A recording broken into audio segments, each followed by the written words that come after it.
यहाँ पर धार्मिक कट्टरता को लेकर बात हो रही है, मजहबी उन्माद को लेकर बात हो रही है और बात हो रही है कि शिक्षा कहां से मिल रही है, इस पर काम क्यों नहीं कर पा रहे हैं। बिल्कुल सही है। मैं वकील साहब के एक एक बातों से अब सहमत हूं। वकील साहब आप खुश हो गए होंगे, सारी बातों से सहमत हूं मैं इनके। समान शिक्षा बिल्कुल होनी चाहिए। 75 वर्षों में अब तक आपने समान शिक्षा की व्यवस्था नहीं की।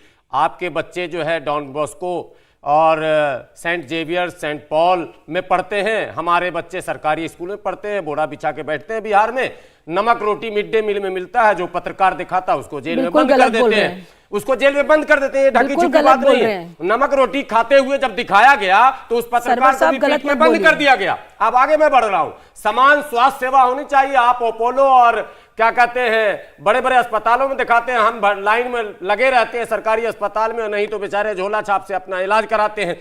समान नागरिक संहिता भी होना चाहिए। तो जब समान नागरिक कानून होगा तो समान फ्लैट कोड भी हो, समान सिलेट कोड भी हो, समान भोजन भी होना चाहिए, प्लेट कोड भी होना चाहिए। आप 5 स्टार में खाओगे और आदिवासी जो है वो घोंघा खाएगा और भू भात भात कहते कहते मर गई संतोषी। इस बात क्या ड्रामा कर रहे हैं आप? आप ड्रामा कर रहे हैं। भात भात कहते कहते मर गई संतोषी। सरवर साहब वहां भी इस्लाम चला गया था, अभी रुके और जवाब बाकी है। नहीं सरवर साहब आपकी बात आ गई, आपकी बात आ गई सर। आप सवाल नहीं समझे सर। सरवर साहब आप सवाल नहीं समझ रहे। सरवर साहब पहले आप सवाल को समझिए, पहले आप सवाल को समझिए सर, उसके बाद में आपसे बात होगी। आप ऐसे जोर जोर से चिल्लाएंगे, आप ऐसे जोर जोर से चिल्लाएंगे सर। नहीं सर, गुलाम सरवर साहब आप बताइए, आप बता दीजिए, आप बता दीजिए। मुबारक बोलते रहिए सर, फिर आप अकेले बोलते रहिए, समाधान बताते रहिए। आप जोर जोर से बोलेंगे सर, अगर ऐसे जोर जोर से बोलेंगे और आपको लगता है कि आपकी बात सच हो जाएगी तो ऐसा नहीं हो पाएगा। लक्ष्मणपुर बातें में मदरसे के लड़के गए थे। चलिए ठीक है सर, मदरसे पर सवाल पूछा, मदरसे पर सवाल पूछा। आप चोट वहां नहीं करेंगे, आप चोट वहां नहीं करेंगे ना जहां पर आपको करनी है। बिल्कुल प्रज्ञा भारती जी, देखिए बात यह है कि चिल्ला चिल्लाकर और जोर जोर से बोलने से आप भारत की जनता को गुमराह नहीं कर सकते हैं। समझ रही है। हाफिज सरवर साहब प्लीज अब आप बीच में मत बोलिए। आपने बोला, हमने आपको नहीं रोका। आप समझिए, भारत के लोग बहुत समझदार हैं, उन्हें पता है क्या सही है क्या गलत है। हमारे भगवान शिव का अपमान हुआ, हमने पीसफुल प्रोटेस्ट किए और न्याय का रास्ता अपनाया, हमने न्यायिक मांग करी, हमने इस तरीके से ये घटिया और गलत हरकतें नहीं करी। और दूसरी बात, आप यहां पर बड़े बड़े ये भाषण दे रहे हैं। अरे ये भाषण देने का मंच नहीं है, ये वो मंच है जहां पर आप युवाओं को सही दिशा दे सकते हैं। आप बोलिए, मैं देश के युवाओं से मैं अपील करता हूं, शांति का आह्वान। सुप्रीम कोर्ट के वकील का सरवर साहब बोलने दीजिए, आप बोलिए। मैं देश के युवाओं से मैं आह्वान करता हूं, शांति का आह्वान करता हूं। ये जिहादी मानसिकता को, इस माइंडसेट को खत्म करना होगा। आप अपील कीजिए, हिंदू, मुस्लिम, सिख, ईसाई सभी संप्रदाय के लोगों से अपील कीजिए कि कोई भी इस गलत मानसिकता का शिकार ना हो। और हाँ, मदरसे में क्या पढ़ाया जा रहा है इस पर चर्चा अवश्य हो। मदरसे का सिलेबस बदलना चाहिए। इतनी शर्मनाक चीजें पढ़ाई जा रही है कि कहते हुए भी शर्म आती है। और दूसरी बात, हाफिज सरवर साहब आपने मेरे प्रश्न का जवाब नहीं दिया। आपने मुर्तद का मतलब नहीं बताया। आप मुर्तद का मतलब बता दीजिए, मुर्तद क्या होता है बताइए, बताइए। धर्म में आकर धर्म में हट जाए उसको मुर्तद कह दें। और उसकी सजा क्या है ये भी बता दीजिए। कोई सजा नहीं है, हमारी मर्जी।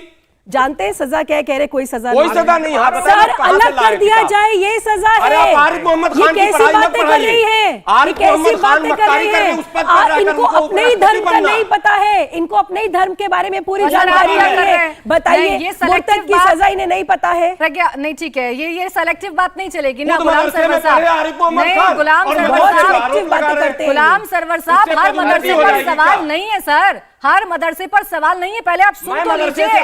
अरे तो हर मदरसे पर कोई सवाल उठा कर रहा है, आप सुन तो लीजिए पहले। मैं जवाब दूं? आप सुनिए तो पहले। प्राची जी मैं जवाब दूं? मानसिकता पर सवाल है सर, इस पर कोई चर्चा ही नहीं करेगा।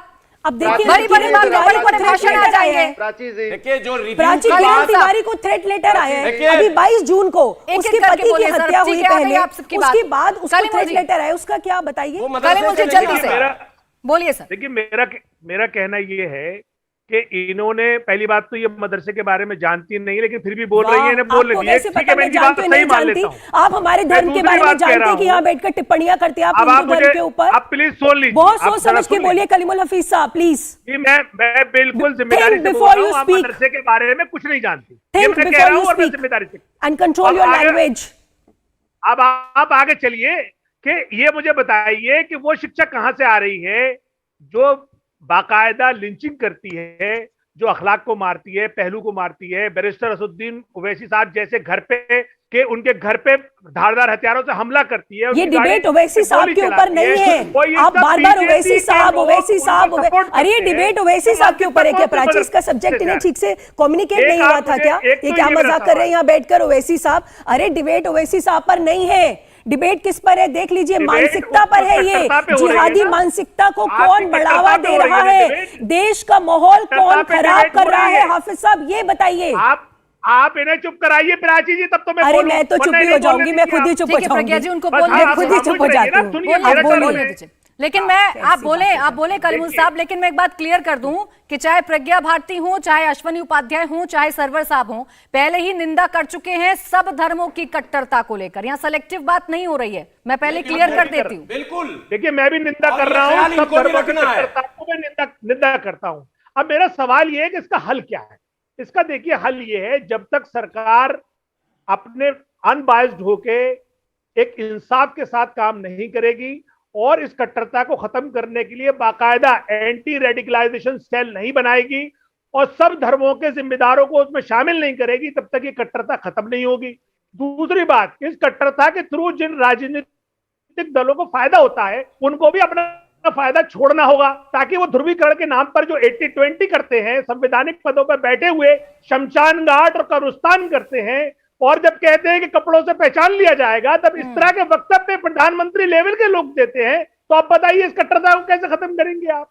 सबसे पहले तो ठीक है सर, उनकी कट्टरता आपको दिख गई, लेकिन अपने टाइम पर शायद आप चश्मा लगा लेते हैं, वो आपको नजर नहीं आती है जो आपके नेताओं ने बयान दी है। इंडिया टीवी हर वक्त हर जगह डाउनलोड करने के लिए सर्च करें India TV news Google play store या ऐप स्टोर पर।